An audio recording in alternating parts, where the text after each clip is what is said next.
सेवा, सुरक्षा और सहयोग, ये वो नारा है जिस पर हरियाणा पुलिस के जवान काम करते हैं। ऐसा ही कुछ काम अंबाला के महेशनगर थाने के पुलिस कर्मियों ने किया है। इन दो पुलिस कर्मियों की वीडियो सोशल मीडिया पर वायरल हो रही है।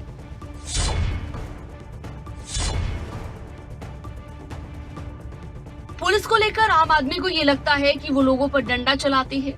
पुलिस की कड़क और सख्त रवैये की तस्वीरें तो आपने खूब देखी होंगी, लेकिन पुलिस कर्मियों की नरमी की ऐसी तस्वीरें शायद ही आपने कभी देखी हो। जी हाँ, पुलिस का ये मानवीय चेहरा देखकर आपकी नजरों में पुलिस की छवि बिल्कुल बदल जाएगी। ये तस्वीरें देखिए जिसमें ये जवान एक गरीब और असहाय की सेवा करता नजर आ रहा है। इतना ही नहीं, पुलिसकर्मी सुखबीर और ओमपाल असहाय के पैरों के नाखून तक खुद काटता हुआ नजर आ रहा है। वहीं व्यक्ति को नहलाकर उसे कपड़े देकर खाना भी खिलाया गया। ये दोनों जवान अंबाला के महेशनगर पुलिस थाने में तैनात हैं। इंसानियत की मिसाल कायम कर रहे इन जवानों का ये वीडियो काफी वायरल हो रहा है। वीडियो वायरल हुआ तो विभाग के आला अधिकारियों तक जा पहुंचा, जिसे देखने के बाद खुद अंबाला के पुलिस कप्तान भी जवानों की सराहना करने से खुद को नहीं रोक पाए। नतीजन पुलिस कप्तान ने दोनों जवानों को कार्यालय बुलाकर उनके कार्य की सराहना की। उन्हें सम्मानित भी किया गया। पुलिस कप्तान ने बताया कि जवानों की तरफ से किए गए काम की वजह से लोगों को प्रेरणा तो मिलेगी ही, साथ ही पुलिस की छवि पर भी इसका सकारात्मक प्रभाव पड़ेगा। बेसिकली 26 जो मई था तब एक वीडियो वायरल हुआ था जिसमें दर्शाया गया था कि दो पुलिस के जवान हैं और इन्होंने एक असहाय व्यक्ति को मदद करते हुए दिखाया गया था, जिसके बाल बहुत बड़े थे और कपड़े वगैरह भी गंदे थे और जैसा प्रतीत हो रहा था कि वो मतलब कोई केयर करने वाला उसका नहीं है, परिवार ना हो, तो एक मानवीय जो दिल के अंदर एक चीज़ें आती हैं उसको दर्शाया गया था उसमें, किस तरीके से दो पुलिस के जो जवान हैं उसकी मदद करते हैं। खुद नाखून उसका काटते हुए दिखाया गया, फिर हेयर कटिंग कराई उसकी, नए कपड़े उसको दिए, खाने पीने के लिए भी उसकी व्यवस्था कराई उन्होंने। तो मैं कहूँगा ये बहुत अच्छी चीज़ थी, एक मानवता को दर्शाता हुआ एक दृश्य था और हर किसी के दिल को ये छू जाने वाली चीज़ थी। इंसानियत की मिसाल कायम करने वाले दोनों पुलिसकर्मी अक्सर सेवा के कार्य करते रहते हैं, लेकिन वीडियो इस तरह पहली बार वायरल हुआ है। क्या कुछ कहना है दोनों जवानों का, आइए सुनते हैं। तारीफ तो ये हमारे को शुरू में जो भर्ती होते हैं उस टाइम ट्रेनिंग में सिखाया जाता है सेवा, सुरक्षा और सहयोग। ये तो हम हरियाणा पुलिस का नारा है, इसमें तो कोई दो राय नहीं। हम इसलिए भर्ती होते हैं, कोई लवारिस आदमी, कोई भी मतलब गरीब की सहायता करना सबसे प्रमुख कार्य होता है इसमें। सर ऐसा था, नेकी का काम तो ये पहले भी करते थे जी, पर वीडियो बनाने से मना कर देते थे जी। इनके ना जितनी भी दुकानें हैं बाजार में, सभी दुकानों पे खाते चल रहे हैं जी। जो निशाए हैं, रेडी वाले हैं या फुटपाथ पे सोने वाले हैं, उनको सभी को बोल रहा है कि जो भी भाई चाय पीने के लिए इच्छुक है तो मेरे अकाउंट इसमें खाते में चाय ले ले। तो चाय तकरीबन चाय का भंडारा तो चलता ही रहता था जी। और इन्होंने तो कल भी मेरे को जो वीडियो वायरल हुई थी उसके बारे में मना करने के लिए किया था कि इसको वायरल मत करना, पर मेरा दिल नहीं मानना, मैंने उसको वायरल कर दिया। तो उसकी वजह से सभी लोग बहुत सराहनीय हैं, सभी का हाथ जोड़ के तहे दिल से मैं स्वागत करता हूँ। इन पुलिस कर्मियों का ये वायरल वीडियो इंसानियत की मिसाल पेश कर रहा है। वहीं दूसरी तरफ पुलिस कर्मियों की ऐसी तस्वीरें वाकई सराहनीय हैं। हरियाणा में लॉकडाउन के दौरान कई फैक्ट्रियों में धांधली की खबरें सामने आ रही हैं। इसी कड़ी में नूंह में सीएम फ्लाइंग की टीम एक्टिव मोड में नजर आई। टीम ने सरसों का तेल बनाने वाली 2 फैक्ट्रियों में छापेमारी की।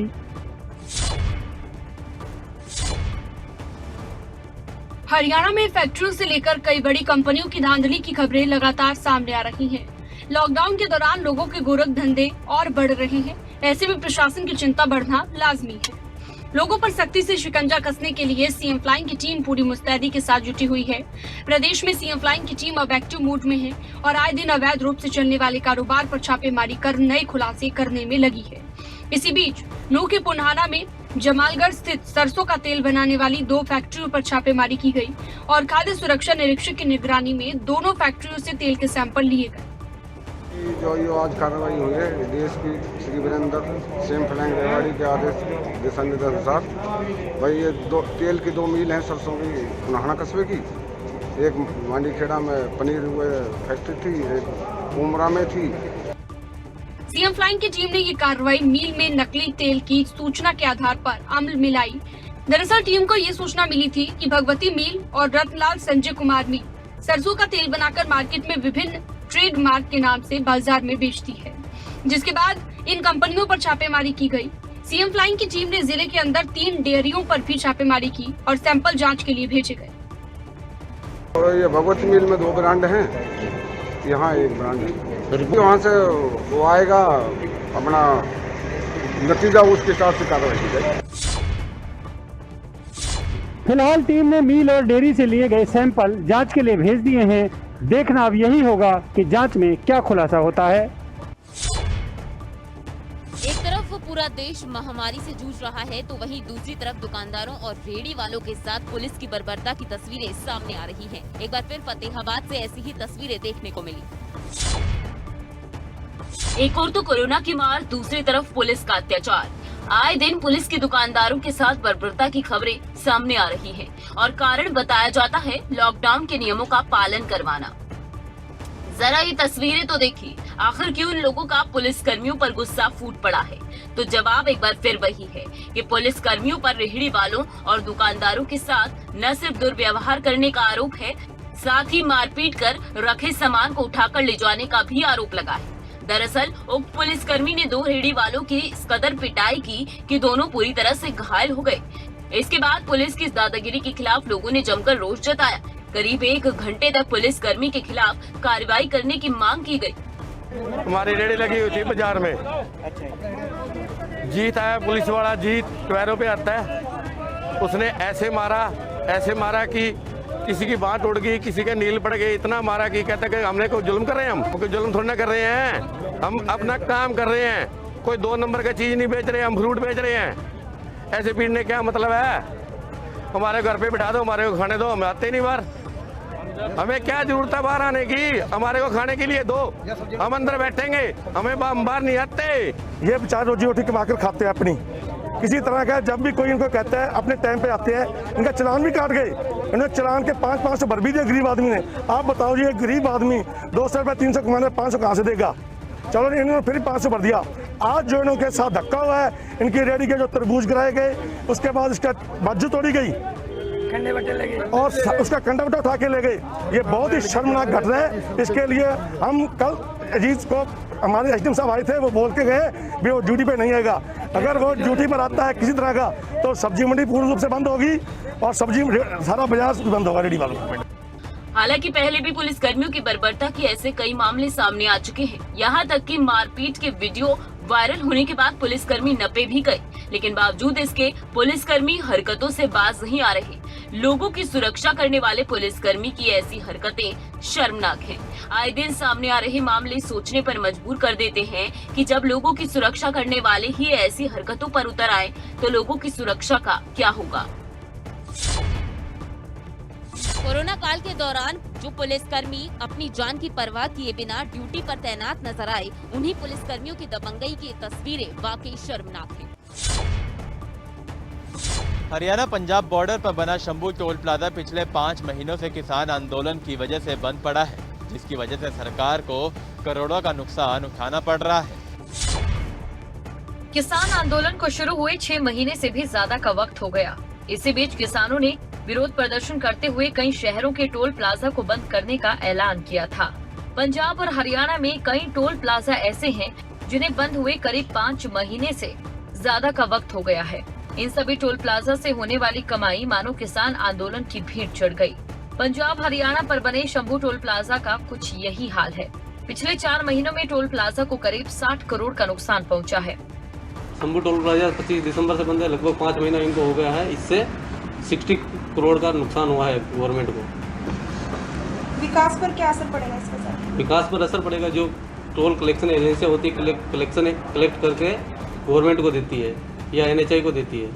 कोई पैसा विकास, देश के विकास में काम आता है। कोई पैसा जो बजट दिया जाता है, सरकार जो बजट देती है देश जो राज्य सरकार को, वो उसी में से दिया जाता है। इस पूरे मामले को लेकर आंदोलनकारी किसानों का कहना है कि अपनी मांगों को मनवाने के लिए किसानों ने ये रास्ता अपनाया है। जब तक उनकी मांगें पूरी नहीं की जाएंगी, वे टोल प्लाजा को शुरू नहीं करने देंगे। सरकार को अपना नुकसान तो नजर आ रहा है, उसकी काउंटिंग कर रही है। एक शर्मा जी हैं, हमारे खेती विशेषज्ञ हैं, उन्हों के बयानों के मुताबिक हमें पिछले 15 साल में साल 14 तक लगभग 14-15 तक 45 लाख करोड़ का किसानों को नुकसान है MSP ना मिलने के कारण। उस घाटे की तरफ किसी का भी ध्यान नहीं जाता। उससे बाद अब भी हमें जो MSP मिल रहा है सरकार निर्धारित करती है, वो MSP मिलने के बाद भी हमें 2000 रुपये पर क्विंटल नुकसान हो रहा है हर एक किसान को। टोल प्लाजा से वसूल होने वाला टोल देश के विकास के लिए काम आता है, हर साल जारी होने वाले बजट में शामिल होता है। लेकिन किसान आंदोलन के कारण कई टोल प्लाजा बंद है और किसानों के मुताबिक जब तक किसानों का आंदोलन चलेगा तब तक ये टोल बंद रहेंगे। किसानों का कहना है कि सरकार को नुकसान पहुंचाने की उनकी कोई मंशा नहीं है, लेकिन जब तक कृषि कानून रद्द नहीं होते वो टोल प्लाजा को सुचारू रूप से शुरू नहीं होने देंगे। देश में कोरोना की रफ्तार अब धीरे धीरे थमती हुई नजर आ रही है। एक और जहां नए मामलों में ठहराव देखने को मिला है, तो वहीं मौत के आंकड़ों में भी भारी कमी आई है। बीते 24 घंटे में कोरोना की क्या कुछ स्थिति रही, इस रिपोर्ट में देखिए। कोरोना जिसने देश के साथ साथ समूची दुनिया को हिलाकर रख दिया है। अब देश में लाखों लोग कोरोना संक्रमित हो चुके हैं, तो हजारों लोगों की कोरोना से मौत हो चुकी है। लेकिन देश के लिए अब कोरोना के मामलों में कमी होने से पॉजिटिव संकेत मिलने लगे हैं। देश में कोरोना के मामलों की रफ्तार पिछले कई दिनों से धीमी होने लगी है। बीते 24 घंटों की बात करें तो देश में कोरोना के 1,73,000 से ज्यादा मामले पाए गए। वहीं 28 मई को यह आंकड़ा 1,86,000 के पार था।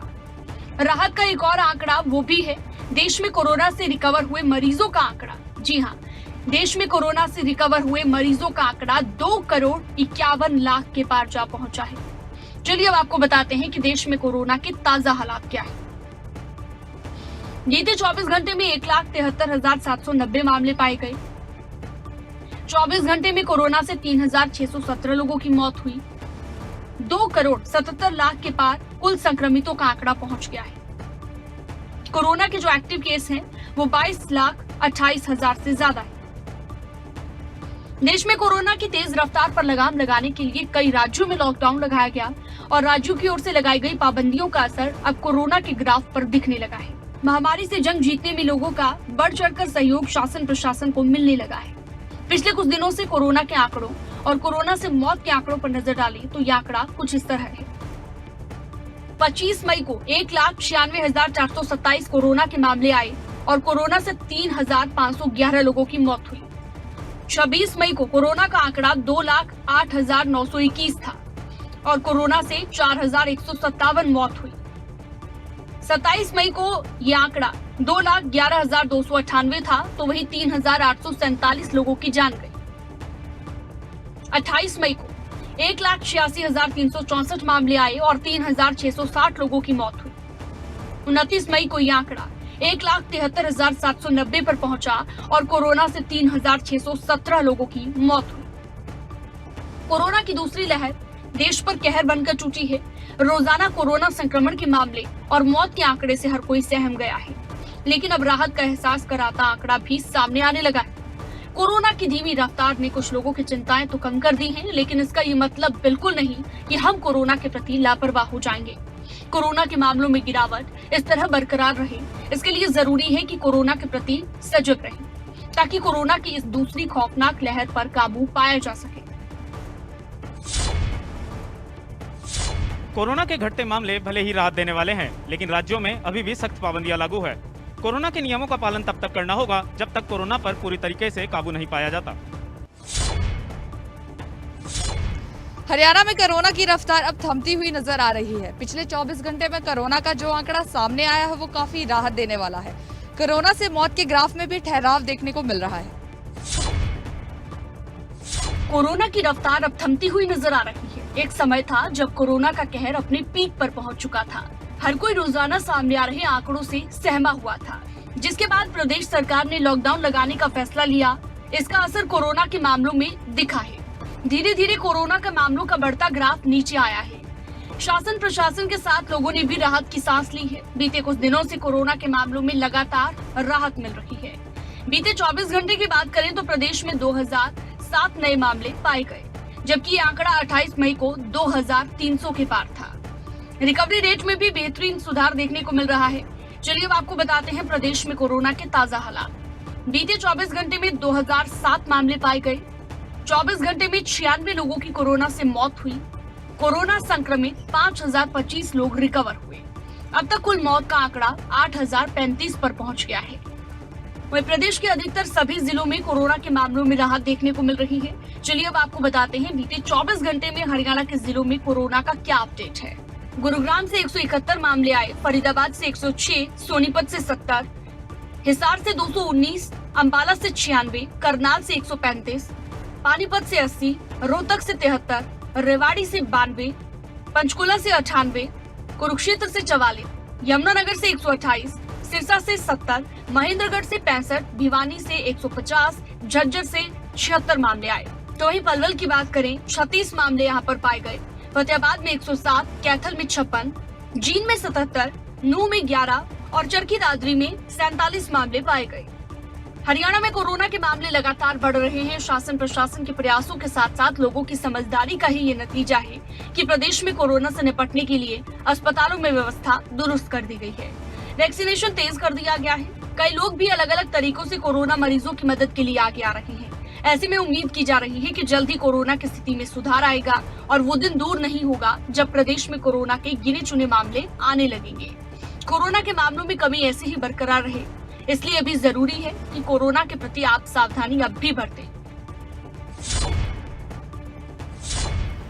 हरियाणा में कोरोना की रफ्तार बेशक थम गई हो, लेकिन इसका मतलब ये नहीं है कि लापरवाही बरती जाए। अभी भी कोरोना नियमों का सख्ती से पालन करने की जरूरत है ताकि कोरोना की दूसरी लहर पर ब्रेक लगाई जा सके।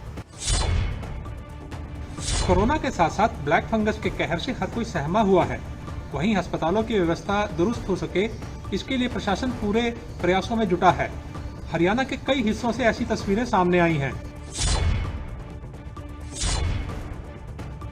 एक तरफ कोरोना का संकट तो दूसरी तरफ ब्लैक फंगस का प्रकोप। महामारी का दौर ऐसे शुरू हुआ कि हर कोई सहमा हुआ है।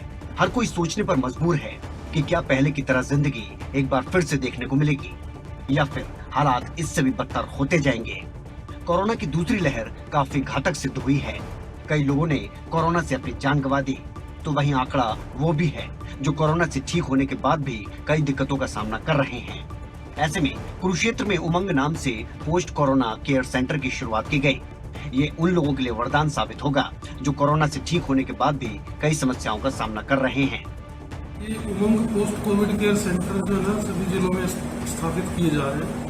हमने टाइम के हिसाब से ही इसको स्थापित कर लिया। देखिए इमरजेंसी विंग जो है उसके स्टार्टिंग में एक साइड में स्पेस खाली था, वहाँ पे हमने केबिन बनवा दिया और साथ में वार्ड भी सेट कर लिया। उसमें 2 बेड तो इमरजेंसी में रख लिए हैं और 4 बेड जो ऊपर जो जनरल वार्ड है उसके साथ में वो रख लिया। तो बेसिकली इस उमंग सेंटर का एक ये बड़ा बेनिफिट है उन लोगों के लिए जो कोविड पॉजिटिव होके ठीक हो गए हैं या उनको ठीक होने के बाद भी उनको दिक्कतें महसूस हो रही हैं और वो अपना अगर उसके बाद में कहाँ इलाज कराए उसके लिए ये सेंटर खोला गया। कोरोना के बढ़ते कहर के बीच ऑक्सीजन की किल्लत से अस्पताल तक करहा उठे थे। कई मरीजों को बेड तक नहीं मिले तो कई मरीजों ने ऑक्सीजन की कमी के कारण दम तोड़ दिया। शासन प्रशासन की तरफ से प्रयास पूरे किए गए जिससे कि मरीजों को कोई दिक्कत ना हो और प्रयास अब भी जारी हैं। ऐसी ही एक तस्वीर नूह से सामने आई है। सिविल अस्पताल मांडीखेड़ा में सेंट्रल ऑक्सीजन पाइपलाइन सप्लाई का कार्य जोरों शोरों से चल रहा है। इन ऑक्सीजन पॉइंट्स के पूरा होने के बाद ऑक्सीजन प्लांट से मरीजों के बेड तक ऑक्सीजन की सीधी डिलीवरी हो सकेगी। सिविल हॉस्पिटल मांडीखेड़ा में central oxygen gas pipeline supply का कार्य जोर शोर से चालू है। इसमें टोटल 129 ऑक्सीजन गैस पॉइंट लगने हैं, जिनमें अभी तक 84 ऑक्सीजन गैस पॉइंट लगाए जा चुके हैं।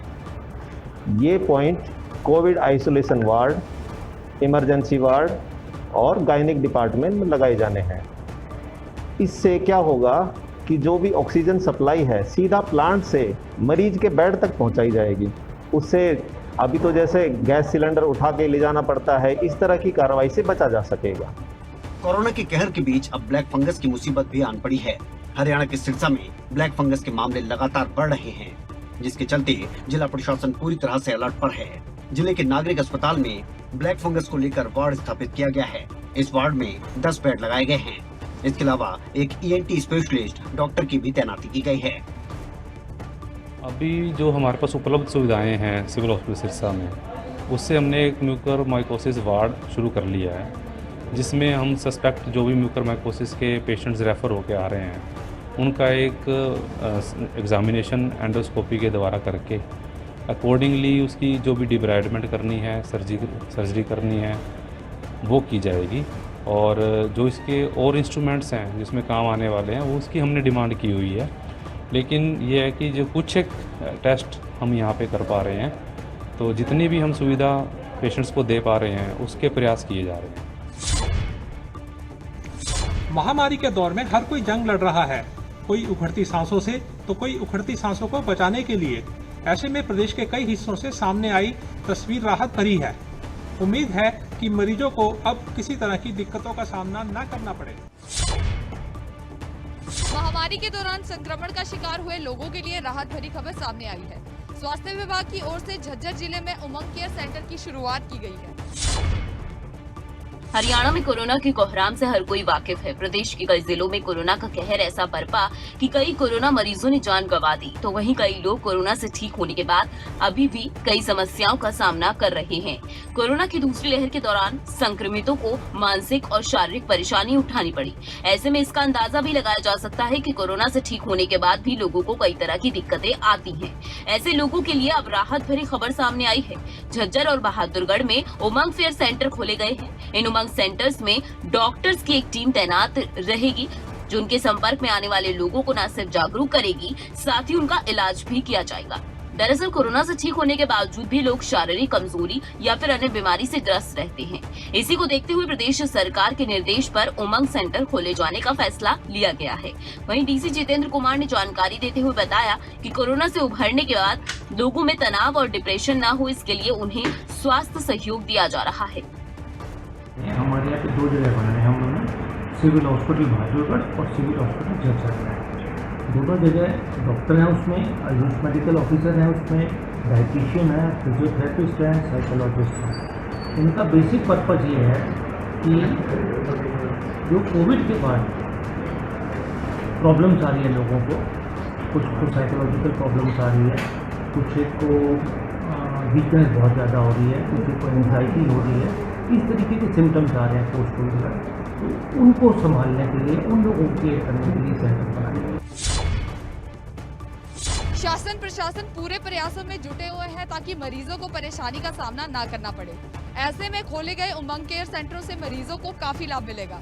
अगर आपको हमारा ये वीडियो पसंद आया हो तो पेज को लाइक और शेयर करें, और इसी तरह की हर वीडियो सबसे पहले पाने के लिए चैनल को सब्सक्राइब करें।